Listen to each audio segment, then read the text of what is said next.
We're here at the 21st UN Climate Talks in Paris, and thank you for joining us. Sure. Welcome, Mike Brune. So we saw the U.S. put forth a strong commitment to climate action here in Paris. And what role do you think the decline in U.S. coal had in the ability to do that? The activism that we're seeing in the United States on the Beyond Coal campaign has been critical to the level of ambition that we're seeing from the United States. I'll add that the activism against coal around the world is what's making it possible for us to try to secure an agreement that will commit the world to shooting for a target of 1.5 degrees Celsius, limiting warming to no more than 1.5 degrees Celsius. We're at a point in time right now where it's really clear that there is unprecedented momentum in the United States and around the world to fight coal, to advocate for clean energy.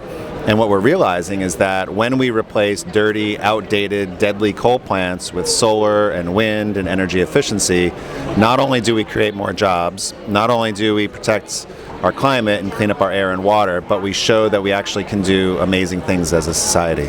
So what we've been doing on coal has been critical to the success of what's happening here in COP so far. Thank you. And so what do you think is the importance of accounting for justice and equity in all of this, both in the climate deal and in the clean energy movement overall? Making sure that justice is a core component of both the COP negotiations and the broad transition that we're a part of right now is critical to the success of this transition. We need to be building an economy that is powered by 100% clean energy that works for everybody. So that means that every time we close a coal plant, we need to make sure that we're taking care of the workers in the communities that had grown dependent on coal. Every time that we are building a movement or a mobilization, we need to make sure that the voices of indigenous leaders, low-income communities, communities of color are front and center, and that their demands and their issues are being reflected in the demands of the overall campaign. And so what we're trying to do is we are transitioning from a society that has been powered by fossil fuels towards a society that is powered by 100% clean energy. And we need to build a constituency that represents everyone, and particularly those who have been marginalized over the last couple hundred years, to make sure that they are benefiting from this transition fully. Yeah, I agree. That's really important. So it's nice to hear it from you too. And so what has been your impression so far of the climate talks? How has it been here for you? So when you're here, it's like its own city. It's a vast industrial complex. There are hundreds of rooms. There's conferences happening all the time. There are official meetings, side meetings, presentations, and so it's organized chaos, really. Everybody is operating on rumors and half-truths and speculation. And so my guiding principle when I wake up in the morning and I get ready to come is to keep one foot here in COP21 in Paris and the negotiations to make sure we get the best possible outcome, and then one foot in the real world, in the movement.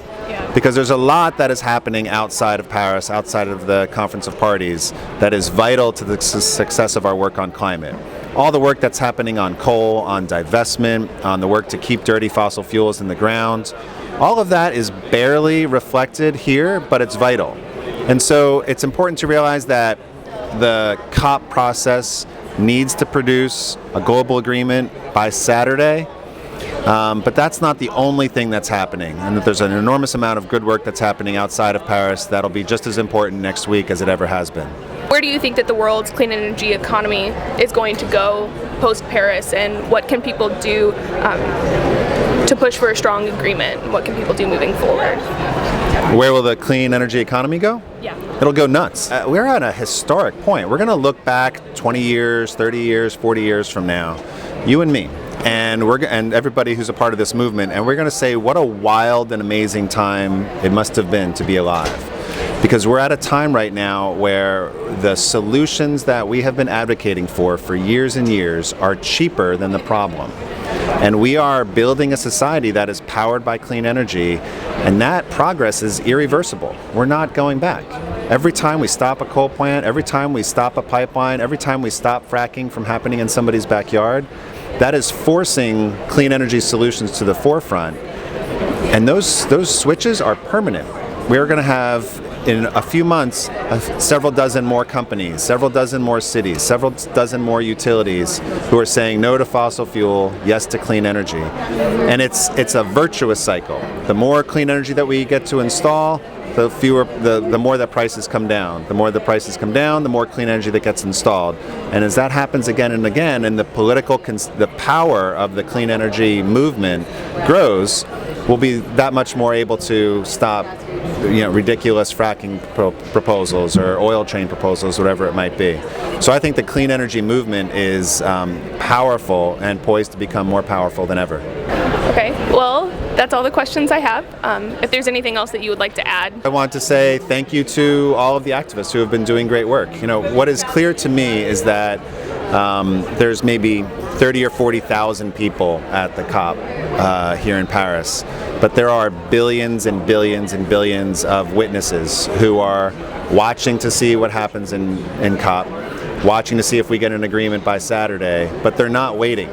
They're not. They haven't ceded their power to the negotiators. And back home, our movement has been more effective than it ever has been at showing that clean energy solutions are ready, here to stay, and irresistible. So I want to say thanks to you and thanks to everybody who's part of our movement.